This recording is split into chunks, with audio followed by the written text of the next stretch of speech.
गावामध्ये अमरधाम होतं का? अमरधाम अमरधाम मी बांधून दिले. अमरधाम बांधलेले भाऊनी. त्या अमरधाम यंदा तुले चटाळ नाही झाले. ओ अमरधाम ना तोंड ना. मी सुद्धा काम केले. काय केलं? या पट्ट्याने सुद्धा काम केले. काय? या गावामध्ये रोड होता का? नाही ना.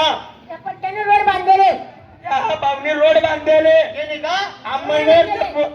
अंमळनेर ते बुधगाव काय रस्ता आहे भाऊ. काय भारी रस्ता आहे भाऊ. गाडीला खाली उतरी जाऊन रोडनी पप्पी लिहिली हो. एवढा खट्टा. अरे फुटा. आणि तुम्ही काय केलं? ओंकार, तुम्हाला माहिती का काय? अहो ह्या गावासाठी मी काही नाही केलं. काय केलं? तुम्हाला माहिती का ह्या गावामध्ये संडास होते का? संडास अरे पुरी संडास काय जायला तू काय तुम्ही लागलं तुला माले? मग काय गावाची कामं करताय ना सरकारला? सगळे काही कामं मी एकटीने केले या गावात. अहो हाय बाई कोण आहे? बोल नको. माझी बटी ग्रामपंचायतनी सदस्य मेम्ब्रीन ताई आहे. मेम्ब्रीन ताई तुम्हीच करेल का पुरं? तुम्हीच करेल वा मोठी माय. हाव. बोल नको.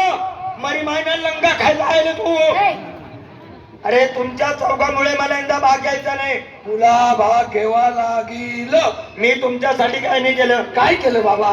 केलं का नाही केलं तुमच्या दोघांसाठी? काय सांग? तुमच्या काळात वॉटर सप्लाय होती का? नाही. वॉटर सप्लाय कोणामुळे? तुझ्यामुळे रोड रस्ते कोणामुळे? तुझ्यामुळे विठ्ठल मंदिर कोणामुळे? तुझ्यामुळे राम मंदिर कोणामुळे?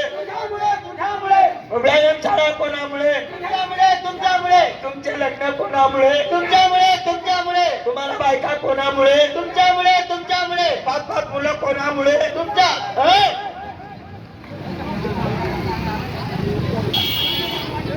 तुमनं तर ठीक आहे पण ये ना आहे. का रे भाऊ? हा?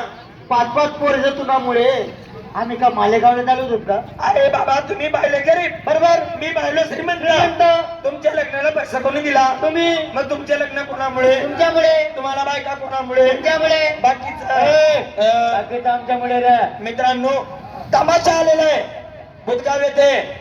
मास्टर सुखलाल भाऊ बाबूलाल भाऊ ओराळीकर यांचा अदृश्य लोकनाट्य तमाशा मंडळ आलेला आहे. तमाशा चांगला आहे.